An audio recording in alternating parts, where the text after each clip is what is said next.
Efesus pasal 5 ayat 17. Sebab itu janganlah kamu bodoh, tetapi usahakanlah supaya kamu mengerti kehendak Tuhan. Selamat pagi Ibu Bapak Saudara anggota jemaat dan simpatisan GKI Taman Majapahit yang terkasih.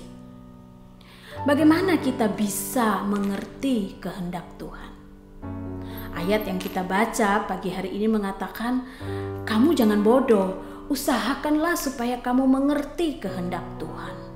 Nah, tentunya kita bertanya-tanya, bukankah Allah itu Allah yang besar, Allah yang tidak mampu, tidak dapat kita pahami, karena Dia tidak terbatas sementara kita terbatas.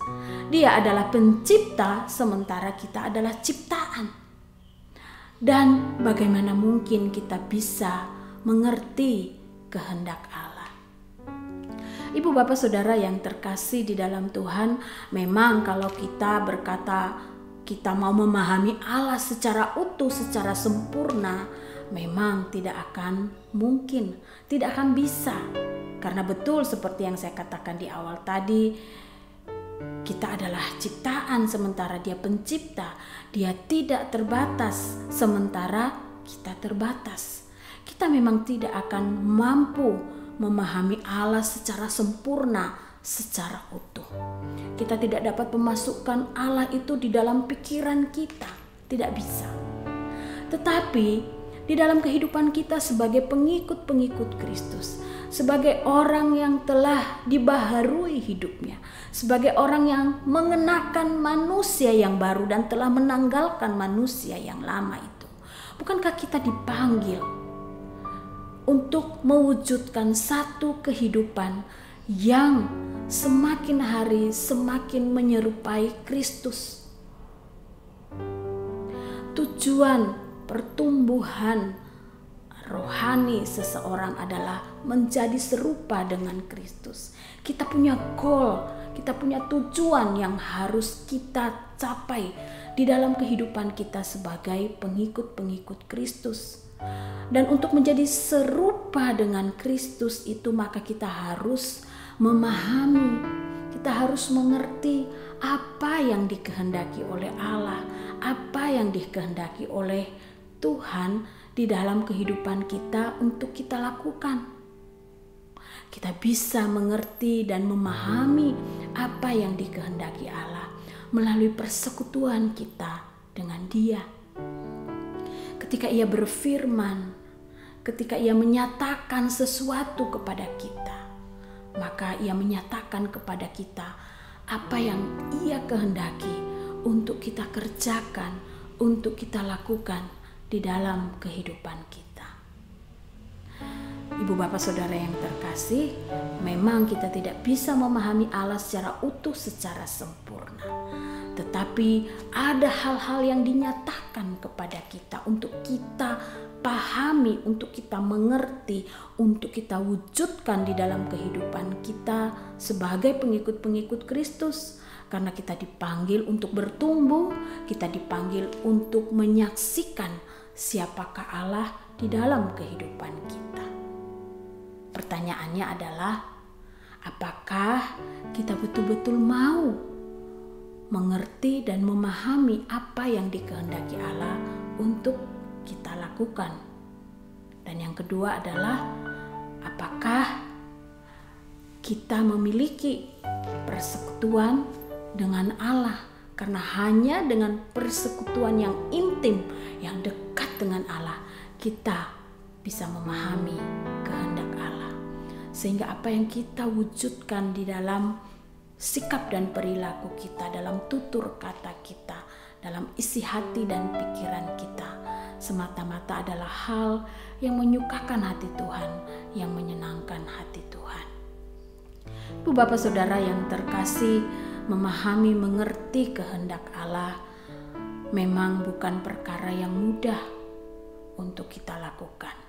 Bahkan kadang-kadang kita sudah tahu apa yang diinginkan oleh Allah, kita tahu apa yang dikehendaki oleh Allah, tetapi kita sukar untuk mewujudkannya, menyatakannya di dalam kehidupan kita sehari-hari. Karena apa? Karena kadang-kadang apa yang dikehendaki Allah itu berbeda dengan apa yang kita kehendaki. Misalnya, Allah ingin kita mengasihi siapapun, bahkan termasuk orang-orang yang menyakiti dan mengecewakan hati kita. Sementara kita maunya apa? Orang yang menyakiti dan mengecewakan, kenapa saya harus mengasihi mereka? Kenapa saya harus berbaik-baik dengan mereka? Mereka sudah menyakiti dan mengecewakan hati saya. Tetapi apa yang dikehendaki Allah? Kasihilah siapapun. Nah, ibu bapak saudara yang terkasih, memahami, mengerti kehendak Allah, kita bisa dapatkan pemahaman pengertian itu di dalam pergaulan persekutuan yang erat dengan Tuhan. Tetapi jika kita sudah tahu, jika kita sudah mengerti apa yang dikehendaki Allah, yang perlu kita minta kepada Tuhan adalah hati yang mau taat, hati yang mau betul-betul mengerjakan apa yang dikehendaki oleh Tuhan tersebut. Di tahun yang baru ini, ibu bapak saudara yang terkasih, mari kita berkata, Tuhan, aku ingin semakin mengerti apa yang Engkau kehendaki dalam hidup saya. Dan bukan hanya sekedar mengerti, tetapi nanti jika saya sudah mengerti apa yang Engkau kehendaki, Tuhan, kuatkanlah saya, mampukanlah saya untuk mengerjakannya, untuk mentaatinya, untuk mewujudkannya. Bukan hanya sebatas tahu dan mengerti, tetapi mengerjakannya dalam kehidupan saya setiap hari. Karena itu juga penting. Tuhan memberkati kita. Amin. Mari kita berdoa. Bapa di surga, terima kasih ya Tuhan, bahwa di dalam jatuh bangun kehidupan kami, di dalam taat dan tidak taat, setia dan tidak setia terhadap Engkau ya Tuhan, Engkau terus berbicara kepada kami, Engkau terus menyapa kami, dan Engkau terus menunjukkan kepada kami apa yang Engkau kehendaki untuk kami kerjakan, untuk kami nyatakan dalam kehidupan kami. Tuhan, kami bersyukur untuk itu, dan kami juga sekaligus merasa malu dan bersedih karena kadang-kadang kami mengerti, kami tahu apa yang Engkau kehendaki, tetapi karena itu adalah sesuatu yang bertentangan dengan isi hati kami dan kehendak kami, karena itu adalah sesuatu yang sukar untuk kami kerjakan karena menyangkut ego kami tidak mau mengerjakannya, kami tidak mau mentaatinya. Tuhan, ampunilah kami ya Tuhan. Di tahun yang baru ini kami mau Tuhan Engkau menolong kami, bukan hanya untuk mengerti dan memahami apa yang Engkau kehendaki dalam hidup kami saja, tetapi juga kesediaan, ketaatan untuk mengerjakannya, untuk mewujudkannya, untuk menyatakannya di dalam kehidupan kami setiap hari. Meskipun ya Tuhan, kami harus mengenyampingkan ego kami, keinginan diri kami sendiri. Dan bukankah Engkau menghendaki ya Tuhan bahwa Engkau dan kehendak-Mu menjadi yang pertama dan terutama untuk kami kerjakan dalam kehidupan kami. Tuhan, tolong dan kuatkanlah kami. Di dalam nama Tuhan Yesus kami berdoa. Amin. Selamat pagi Ibu Bapak Saudara yang terkasih, selamat melanjutkan segala kegiatan dan aktivitas di sepanjang hari ini. Tuhan Yesus memberkati kita semua.